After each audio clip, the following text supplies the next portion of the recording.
Hello, j'espère que vous allez bien. Je vous retrouve aujourd'hui dans un nouveau vlog et comme vous l'avez vu dans le titre, je vais vous emmener avec moi tout au long de la journée pour vous montrer comment je m'organise pour créer du contenu pour ma chaîne YouTube. Donc là, vous l'avez vu, je suis partie en balade avec Saya, je me suis fait un petit matcha et là il est déjà quasiment 11h30 parce que ce que je vous ai pas dit, c'est du coup la seule journée où je peux créer du contenu réellement, c'est le dimanche.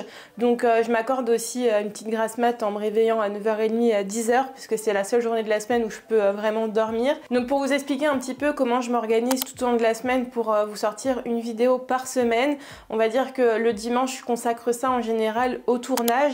Là j'ai de la chance, il fait plutôt joli, donc il y aura une belle lumière pour ce que je vais tourner tout à l'heure. Le samedi c'est consacré en fait au montage de la vidéo qui sort le jour même. J'arrive pas à prendre de l'avance pour l'instant, donc en fait je passe mon samedi à monter la vidéo que vous voyez à 18h. Le vendredi en général j'essaye d'organiser le week-end, donc soit je commence l'écriture de la vidéo que je tourne le dimanche, soit je commence aussi un petit peu le montage pour la vidéo du samedi, mais j'avoue que ces derniers temps j'ai du mal à faire du montage un peu tout au long de la semaine, le soir en rentrant du travail ou des cours, parce que je suis assez fatiguée quand même.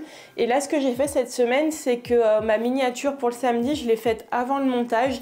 D'habitude c'est toujours ce que je fais en dernier et je bâcle un petit peu la miniature et je suis jamais vraiment contente de mes miniatures. Là j'ai pris le temps de faire une miniature un peu plus élaborée en suivant un tuto. D'ailleurs si vous l'avez remarqué, n'hésitez pas à me le dire en commentaire si vous trouvez que c'est mieux ou pas. Et pour maintenir toute cette organisation, je me fais pas mal de rappels sur mon téléphone, sur l'application Rappel, qui reviennent toutes les semaines pour me faire penser aux choses. Je peux vous montrer par exemple là, celles qui sont programmées. Donc sur l'application Rappel, je me suis créé une liste que j'ai appelée Biscuit Design, donc du nom de la chaîne, pour pouvoir retrouver toute mon organisation. Et comme vous voyez, il y a pas mal de choses que j'ai programmées pour que ça revienne toutes les semaines. J'ai écrire vidéo à tourner dimanche, donc ça tombe tous les vendredis. J'ai tourné vidéo de la semaine prochaine, donc ça tombe tous les dimanches. Là j'ai plusieurs rappels pour une vidéo qui va arriver. Là je me suis mis un rappel aujourd'hui pour tourner les 2 prochaines vidéos, mais en fait j'en ai remplacé une par le vlog que vous êtes en train de regarder. Et donc voilà, je me suis mis pas mal de rappels comme ça qui retombent toutes les semaines et voire tous les mois. Par exemple, je me suis mis un rappel pour faire un post récap sur Instagram tous les mois, un petit peu de mon mois. J'aime bien vous partager ça chaque mois, vu que je partage pas beaucoup de choses sur Instagram, ça me permet aussi d'avoir quelques petits souvenirs. Donc voilà comment je m'organise. Et pour tout ce qui est planification, je vais plus passer sur Notion, où là je me suis créé un calendrier éditorial avec toutes les vidéos qui sortent toutes les semaines. Donc je m'organise comme ça sur Notion, ça me permet d'avoir plus de visibilité sur les vidéos qui arrivent.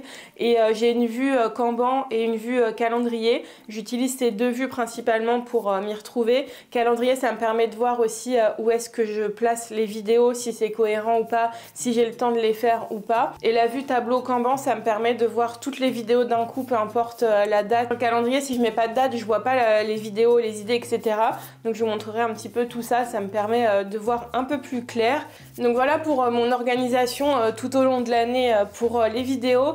Et concernant l'organisation de cette journée, du coup je voulais me lever plus tôt mais j'ai pas réussi, donc c'est pas grave.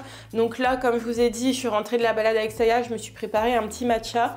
Et on va, dans un premier temps, je vais filmer du coup la prochaine vidéo. Donc c'est un nouveau concept, donc niveau visuel, je tâtonne encore un petit peu. Je me suis écrit tout mon script vendredi. Donc je pense que je vais faire, c'est que je vais lire le script devant la caméra. Et après au montage, je mettrai des images que j'ai pu filmer pour illustrer les propos. Après avoir tourné ça, je vais me préparer un petit peu à manger si j'ai faim. Il me reste encore une box Hello Fresh. D'ailleurs, je vous ferai un petit retour dans la vidéo si ça vous dit de mon avis un an après. Ensuite, si ça vous intéresse, je vous montrerai un peu tout le matériel que j'utilise pour faire mes vidéos vidéos. Et après j'essaierai de commencer le montage de la vidéo de la semaine prochaine ou la miniature. Je vais voir comment je m'organise. Donc voilà pour le programme de la journée. Et là du coup je vais faire toute l'install pour pouvoir tourner la vidéo qui sortira pour vous la semaine prochaine ou dans 2 semaines, ça dépend en fonction du temps que j'ai pour la monter.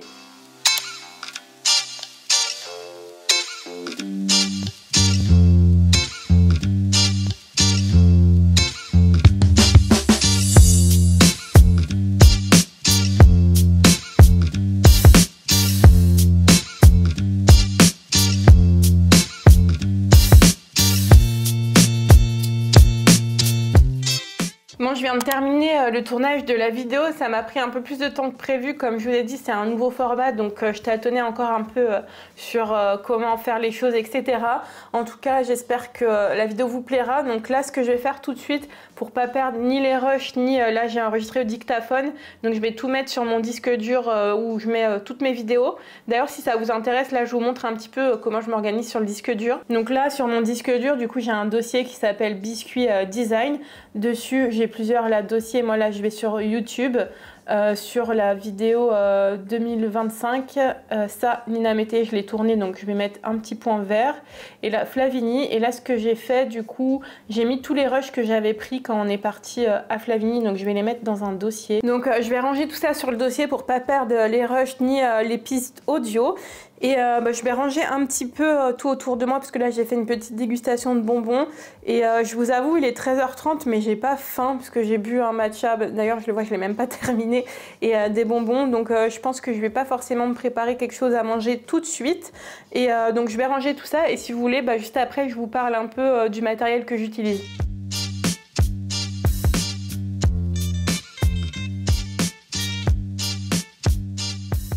Donc voilà, j'ai fini mon tournage et là j'ai rangé un peu mon appartement parce que j'avais dû décaler la table pour que ce soit bien centré avec le fond. Et je vais en profiter là pour vous parler un petit peu du matériel que j'utilise pour faire les vidéos. Avant de rentrer dans le détail du matériel que j'utilise, je voulais vous dire qu'il n'y avait pas besoin d'investir au tout début dans énormément de choses ou dans des choses super chères.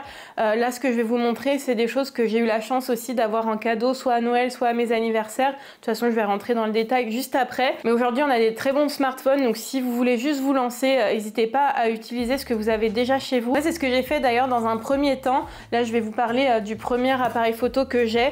En fait j'ai un réflexe Nikon D5500 que j'avais eu pour mes 18 ans, donc ça va faire 12 ans pratiquement que je l'ai, et il est toujours en état de marche. Donc j'ai commencé avec celui-là, sachant qu'il filme mieux que la caméra avec laquelle je vous filme, donc j'ai commencé à filmer mes vidéos recettes avec, parce que j'avais l'habitude de prendre toutes mes photos de mes recettes sur mon blog avant d'avoir la chaîne YouTube avec, et franchement il fait très bien l'affaire. Le seul point négatif sur celui-là c'est qu'il n'y a pas d'autofocus, mais il y a une application sur le smartphone qui nous permet de faire le focus quand même, et que c'est quand même un appareil photo à la base, donc en fait toutes les 10 minutes quand je filmais il fallait que je réappuie sur enregistrer parce que ça se coupait. Mais celui-là il est vraiment pas mal parce qu'il y a un écran comme ça amovible où on peut avoir du coup le retour écran, et ça c'est plutôt pas mal. Comme vous voyez il est peut-être un petit peu sale parce que je l'utilise souvent pour filmer les recettes et parfois j'ai de la farine et tout sur les mains. Donc lui c'était dans un pack Fnac, donc c'est le boîtier D5500 avec de base il y avait l'objectif 18-140 qui est un téléobjectif, donc pour zoomer et tout c'est vraiment pas mal, et je l'ai enrichi de cet objectif là qui était à environ 200 €, donc c'est une focale fixe qui est plutôt bonne pour les portraits et qui fait un joli flou d'arrière-plan.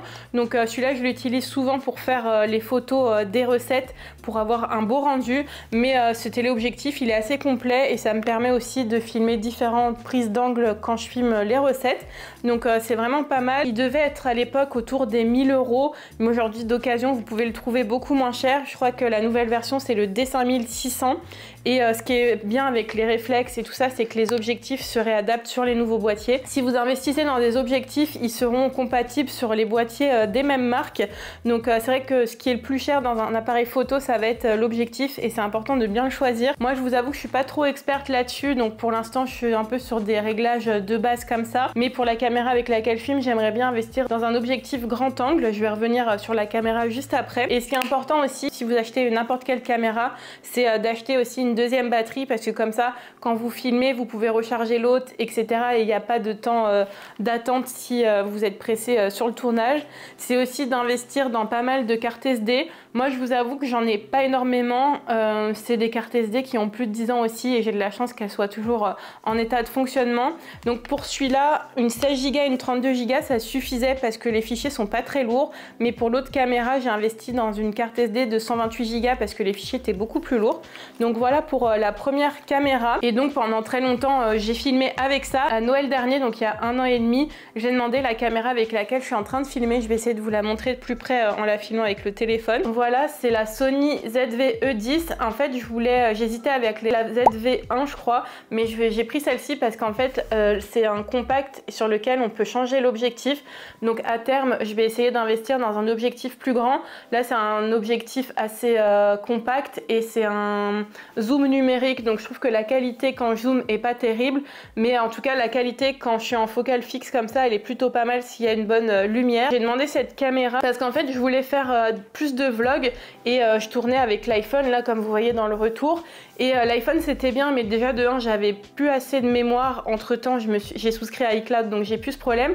Mais c'est surtout que j'avais besoin d'avoir une caméra pour filmer, pour me dire là c'est le moment où je filme. Et sinon avec l'iPhone c'était très bien, je continue à filmer quelques plans avec et c'est plutôt pas mal. Mais j'avais ce besoin pour pouvoir faire plus de contenu, de me dire là c'est bon, je suis en train de filmer. Et surtout que l'iPhone en fait il n'y a pas de retour écran, donc c'était un peu compliqué pour avoir une bonne qualité.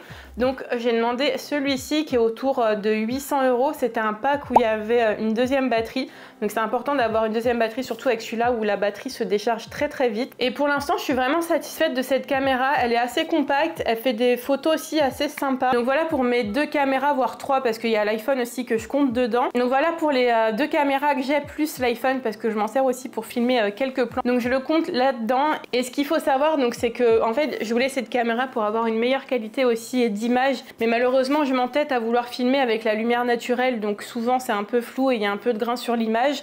Mais j'avais besoin d'avoir une caméra m'encourager à filmer du contenu. J'avoue que l'iPhone c'est une très bonne qualité, mais je me freinais inconsciemment de filmer des choses avec. Donc là c'est vraiment sympa d'avoir une caméra qui me permet de filmer un peu plus de contenu, parce que depuis que je l'ai, sauf les vidéos recettes, toutes mes vidéos sont filmées avec. Donc je sais pas ce que vous pensez de la qualité, n'hésitez pas à me le dire en commentaire. Mais surtout ce qui est primordial avant d'avoir de belles images, c'est d'avoir un bon son. Et pendant très longtemps, j'ai pas investi dans du matériel audio. Mais ce qui est plus important aujourd'hui, vu qu'en fait on arrive à tous filmer plus ou moins des images correctes, c'est vraiment la qualité du son qui va faire que les gens vont rester sur les vidéos. Je sais pas vous, mais en général quand je regarde une vidéo, si le son est catastrophique, même si l'image est intéressante, même si le sujet est intéressant, c'est un peu chiant à suivre et souvent je quitte la vidéo. Donc le son c'est primordial. Donc avant d'avoir les micros que je vais vous montrer juste après, mes voix off je les enregistrais avec des vieux écouteurs comme ça filaires de chez Apple, sachant qu'il y avait un écouteur sur 2 qui marchait pas, mais j'enregistrais grâce à ça. Et pour la voix off ça faisait assez l'affaire, mais quand je filmais face cam comme ça, le son était pas terrible, donc j'essayais de le modifier après sur le logiciel de montage, mais c'était pas fou. Et du coup c'est pour ça, il y a 2 ans je crois, mes amis se sont cotisés pour m'offrir un micro sur pied pour que je puisse enregistrer de belles voix off. C'est ce micro là, je crois qu'il doit être aux alentours de 300 €, enfin je sais pas exactement. Là j'ai acheté un pied pour le mettre dessus, mais bon il est pas terrible ce pied, faudrait que je le change. Et j'ai ajouté ça, c'est un anti-pop parce que des fois quand je parlais on entendait trop les P et tout ça. Donc c'est ce micro là avec lequel j'enregistre mes voix off et je le trouve vraiment bien. Celui-là par rapport à la version supérieure, on peut le brancher directement en USB ou USB-C sur l'ordinateur. Donc il est assez simple d'utilisation. Il y a juste à télécharger une petite application de la marque, mais en tout cas il est assez facile à prendre en main et je vous montrerai comment je l'utilise après sur le logiciel. Donc j'ai d'abord celui-ci et donc je l'utilisais également après pour faire mes vidéos face cam, ou parce qu'il y a un réglage où on peut dire soit on est proche du micro, soit on est loin. Donc j'enregistrais le son là-dessus. Après il fallait que je cale la piste son sur la piste vidéo sur le logiciel. Donc des fois il y avait des petits décalages, mais c'était assez jouable. Donc voilà pour le premier micro que j'ai eu. Et là à Noël j'ai demandé à mes parents des micro-cravates pour même quand je vlog avoir un bon son. Là d'ailleurs je suis en train d'enregistrer avec ce micro. Donc là par exemple vous pouvez voir, là c'est le récepteur du coup du micro que je branche directement sur la caméra, donc avec une prise jack. Et sur moi je branche du coup le micro. J'ai eu le pack comme ça DJI, donc je vais vous montrer d'un peu plus près. Donc en fait vous avez le boîtier comme ça de recharge et dedans bah là il y a l'émetteur qui est sur la caméra plus le deuxième micro qu'on range là. Et dans ce boîtier du coup il y a deux micros, donc ça c'est plutôt chouette, comme ça je vais pouvoir vous montrer comment ça fonctionne. Il est vraiment facile d'utilisation sur la caméra. En fait il y a juste à brancher la prise jack sur la caméra et d'allumer le micro et les récepteurs et ça capte directement le son sur la piste audio. Donc j'ai même pu à caler sur la vidéo le son, ça se fait automatiquement. Donc c'est livré avec une petite boîte comme ça, sachant qu'il existe aussi juste avec l'émetteur et le micro, mais la différence de prix n'est pas excessive. Et là en plus on peut le recharger directement là-dedans, donc c'est pratique. Donc le micro pour vous montrer, donc là c'est le deuxième, il n'est pas allumé, parce que quand il est allumé on a une petite LED verte comme ça. Et si je voulais enregistrer une piste secours, il y aurait une petite LED rouge aussi qui apparaît. Donc il est assez bien parce que dessus vous avez comme ça un aimant, donc vous pouvez glisser sous le vêtement et c'est assez puissant et ça s'accroche comme ça. Mais c'est aussi une pince comme ça, donc on peut aussi, j'aurais pu le mettre comme ça là sur le col, mais je trouve que ça fait pas très joli, donc je le mets un peu plus bas sur mon t-shirt. Et donc dans le kit vous avez en plus deux petites bonnettes comme ça que vous pouvez placer là juste au-dessus pour si vous filmez dehors et qu'il y a du vent, ça va couper le vent et juste capter le son qu'il faut. Je suis vraiment contente d'avoir ces micros, je trouve que la qualité du son elle est vraiment bien. Il y a des réglages un peu plus poussés que pour l'instant j'ai pas travaillé, mais il faut que je prenne le temps de regarder un peu plus de tutos dessus. Mais en tout cas la mise en place du micro elle est vraiment ultra simple. Et pour recharger vous avez juste à remettre tout dedans comme ça. Et là le boîtier je crois ça dure jusqu'à 15 heures de charge et vous pouvez le charger, là il y a bien sûr le câble avec. Et quand je tourne des petites vidéos comme ça franchement je recharge très rarement le boîtier, donc ça c'est vraiment pas mal. Si vous cherchez des micro-cravates performants, il est vraiment bien. Après, j'ai voulu investir dans des choses un peu plus chères que si j'avais débuté il y a quelques années. Vous trouvez des micro-cravates de très bonne qualité sur Amazon autour de 20-30 €, donc vraiment pas cher. Pour commencer, c'est plutôt pas mal. Mais comme j'aimerais bien me professionnaliser un peu plus dans la vidéo, je me suis dit que je vais investir dans du matériel un peu plus entre guillemets professionnel, parce que ça reste quand même du matériel amateur, parce que c'est facile à prendre en main, mais qui derrière avec des réglages un peu plus poussés peut augmenter la qualité des vidéos. Et je me suis dit comme ça c'est du matériel qui va durer dans le temps, comme mon réflexe là qui a plus de 10 ans, c'est du matériel que je vais garder pour longtemps. Donc c'est pour ça que je voulais investir dans des choses un peu plus chères, même si là pour le coup c'est des cadeaux, donc j'ai la chance qu'on m'offre quand même pas mal de choses pour la vidéo. Donc voilà pour le son, le matériel que j'utilise et que je trouve plutôt pas mal. Et donc pour parler toujours vidéo, j'ai plusieurs trépieds. Là quand j'ai eu cette caméra j'ai acheté un petit trépied comme ça de la marque Manfrotto. Vous en trouvez à tous les prix. Là c'était juste histoire d'avoir un petit trépied où je peux poser un peu partout. Il est pas mal, mais je trouve qu'il est un peu trop petit. Il aurait mérité d'être peut-être 10 cm plus haut, mais après ce qui est bien c'est qu'il passe facilement dans un sac. En trépied aussi, du coup j'ai un trépied là sur lequel vous êtes posé, ce qui est aussi de la marque Manfrotto, qui est plutôt pas mal, mais il est assez léger. Je sais pas c'est quoi la référence, je l'avais acheté sur le bon coin 30 €, donc j'avais fait une bonne affaire quand même. C'est ça aussi que je peux vous recommander, c'est sur le matériel de pas forcément l'acheter neuf, de vous renseigner sur tout ce qui est d'occasion, surtout pour tout ce qui est trépied, etc. Pour la vidéo aussi, il y a plusieurs sites internet sur lesquels vous pouvez regarder. Il y a Back Market qui est plutôt sûr, et il y a une autre plateforme, j'essaierai de vous la retrouver et de vous mettre le nom à l'écran, où vous pouvez regarder dessus pour acheter du matériel vidéo et audio. D'ailleurs c'est là-dessus que je suis en train de regarder pour investir dans un nouvel objectif, parce que j'en ai trouvé un qui a l'air plutôt sympa, mais c'est 600 €. Tout ce qui est vidéo et audio, ça monte quand même assez vite dans les chiffres dès qu'on veut prendre du bon matériel. Donc c'est pour ça que je vous dis de pas forcément investir tout de suite dans une caméra, dans le neuf surtout. Donc c'est pour ça que je vous dis n'hésitez pas à regarder la seconde main. Donc voilà pour cette petite parenthèse, on va revenir un peu sur les trépieds. Donc j'ai le petit trépied, j'ai ce trépied là que j'ai depuis des années, presque aussi longtemps que le réflexe. C'est ma mère qui l'avait trouvé à la Fnac et il est plutôt pas mal, c'est la marque Vanguard comme ça. Mais là du coup j'en ai racheté un autre parce que malheureusement là il se fixe plus là, donc je peux plus le monter pour avoir d'autres plans. Mais il était vraiment costaud celui-là et il est vraiment bien parce qu'en plus vous avez un niveau là, donc comme ça vous assure d'avoir des plans plutôt bien cadrés. Donc j'ai ça plus le trépied sur lequel vous êtes posé et ça pareil hein, c'est pas des trépieds qui m'ont coûté très cher. Comme je vous dis, celui-là je pense qu'il devait être à 50 €, quelque chose comme ça, et l'autre je l'ai acheté sur le Bon Coin pour 30 ou 40 €. Donc n'hésitez pas à regarder sur le Bon Coin, parfois on peut faire de bonnes affaires. Quand je filme mes vidéos j'aime beaucoup que ce soit à la lumière naturelle, mais l'hiver c'est un peu compliqué, surtout que des fois chez moi c'est pas hyper lumineux. Donc j'ai investi dans deux petites lampes comme ça, donc c'était un lot vendu par deux, 70 € je crois. Donc c'est deux panneaux LED comme ça, livrés avec chacun leur trépied. La marque c'est Nice VD, je les ai achetés sur Amazon ça. J'aurais peut-être pu regarder aussi sur le Bon Coin, mais bon j'avais pas trop le temps. Ça éclaire bien, il y a 3 modes différents et on peut régler l'intensité, donc ça c'est plutôt cool. Quand vous filmez avec de la lumière, c'est bien d'avoir deux sources lumineuses pour pouvoir équilibrer un petit peu. Mais pareil pour tout ce qui est lumière, je suis pas vraiment calée là-dedans, c'est vraiment quelque chose sur lequel il faut que je travaille parce qu'une bonne lumière ça peut vraiment changer la qualité de la vidéo. Mais ça j'en avais besoin là par exemple pour tourner ma vidéo bûche de cette année, comme je tourne de nuit, comme c'est l'hiver et tout, j'ai besoin d'avoir quand même de la bonne lumière pour pouvoir mettre en avant la recette. Donc c'est plutôt pas mal. Après le trépied, bon il est un peu cheap hein, ça se voit que c'est en plastique, mais je voulais absolument des panneaux LED comme ça fins pour déjà de 1 pouvoir les ranger facilement, et surtout parce que c'était un ensemble de lumières pas cher, 70 € pour 2 lumières ça va. Après il y a des lumières un peu plus professionnelles où c'est comme des parapluies, mais ça en fait déjà ça prend énormément de place, et puis à chaque fois, vu que moi j'ai pas de studio, il faut que je range tout à chaque fois dans mon salon. Donc ça c'était vraiment pas mal parce que c'est compact là, comme vous voyez, même sur le trépied ça peut monter à presque 2 mètres je crois. Donc là franchement c'est un bon investissement pour ça. Après comme je vous dis, je m'en sers pas tout le temps parce que j'aime bien tourner mes vidéos de jour, et là les beaux jours reviennent, donc c'est vraiment cool pour pouvoir tourner des vidéos.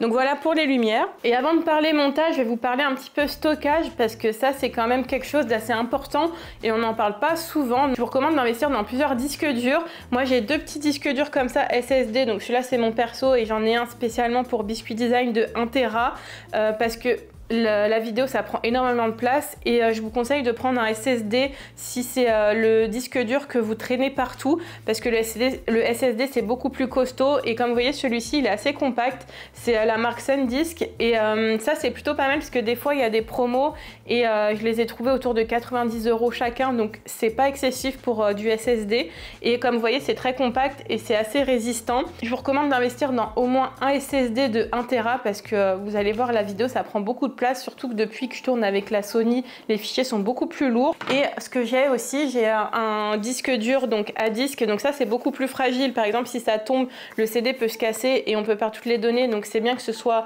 celui-ci qui reste à la maison.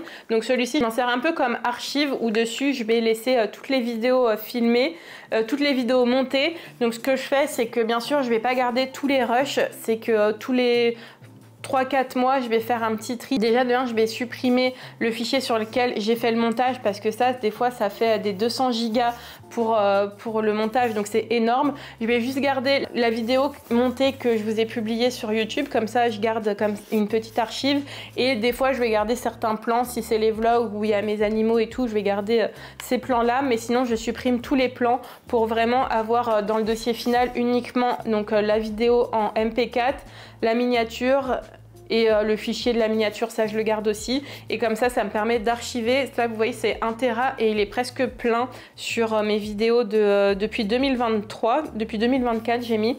Donc il va falloir que j'en rachète un parce que même mon disque dur SSD là, faut que je commence à le vider, mais j'ai plus de place là-dessus, notamment tous mes vlogs à Montréal, ça je veux garder tous les rushs, donc il faut vraiment que j'achète un autre disque dur pour faire mes archives et pouvoir continuer à travailler sur mon SSD. Le SSD je l'ai acheté parce que j'avais un MacBook 2015 250 Go, donc je pouvais pas travailler dessus, et même là je vais vous montrer le nouveau MacBook que j'ai acheté, c'est un 500 Go, mais comme je vous ai dit, des fois les plans de travail de Final Cut Pro ça prend 200 à 300 Go, donc c'est énorme, donc c'est indispensable d'avoir des disques durs si vous vous lancez dans le montage vidéo. Donc pour monter mes vidéos je monte sur Mac, sachant que là du coup en septembre j'en ai racheté un parce que mon MacBook 2015, donc il avait presque 10 ans et il était un peu en fin de vie, il y avait une partie de l'écran qui marchait plus et il ramait beaucoup, donc celui-ci je l'ai donné à mes parents parce qu'ils s'en servent pour aller sur internet etc, et ça suffit largement. Et donc là cette année j'ai racheté l'avant-dernier, donc c'est vrai que les MacBook Pro c'est un investissement,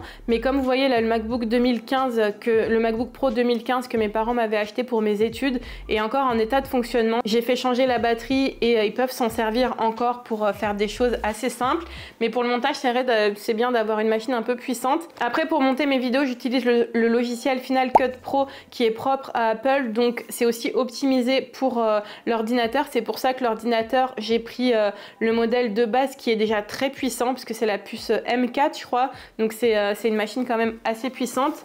Avant j'avais essayé sur mon MacBook 2015 d'utiliser Premiere Pro parce que je suis abonnée à la suite Adobe, mais j'avoue que j'avais pas le rendu en direct, ça ramait énormément et c'est un logiciel très complexe et très complet. J'avais pas besoin d'un logiciel aussi performant. Comme vous voyez mes vidéos ça reste du montage assez simple, je fais pas non plus de choses extravagantes dessus, donc il me fallait un logiciel plutôt simple et j'ai testé Final Cut Pro et je trouve que c'est vraiment hyper simple et hyper fluide et j'ai le rendu en direct en fait. Quand je fais mon montage je peux lancer sur Play voir comment ça rend et c'est tout de suite, que sur Premiere Pro avec mon précédent MacBook ça ramait beaucoup.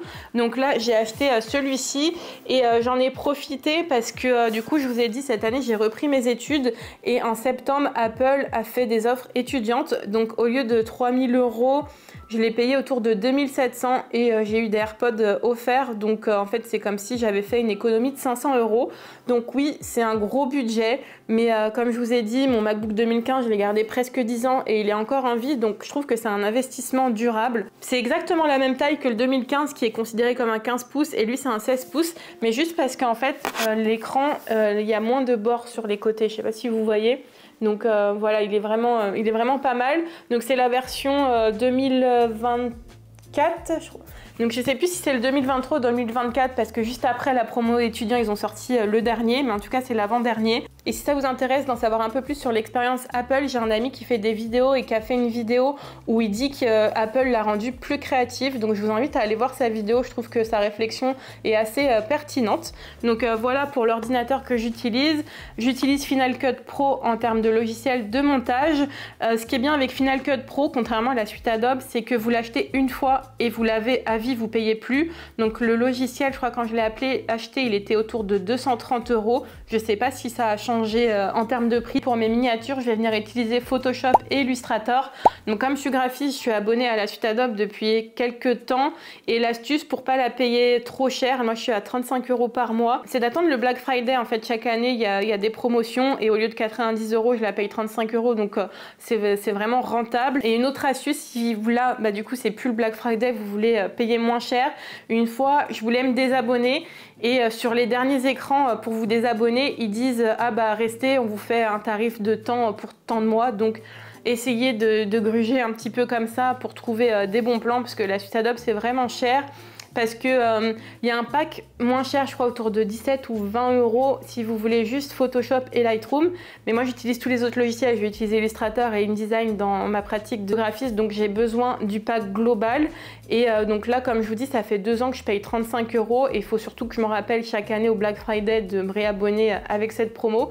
Parce que 35 € je trouve ça raisonnable pour toute la suite Adobe. Donc voilà pour mon matériel, j'espère que j'ai été assez complète. Si vous avez des questions, n'hésitez pas à les poser en commentaire, je vous répondrai avec plaisir. J'espère que ça a pu vous aider si vous cherchiez des caméras, des micros, etc.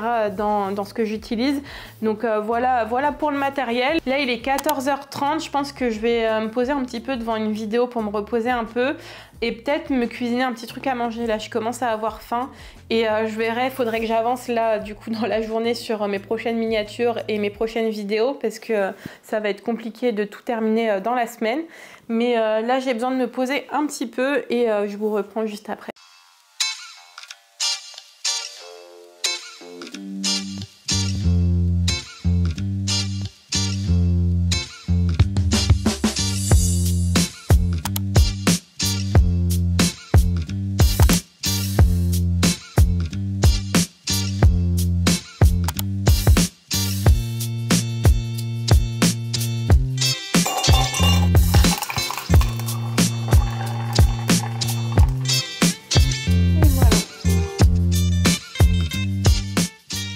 Donc je vais vous montrer un petit peu rapidement comment je fais mes miniatures.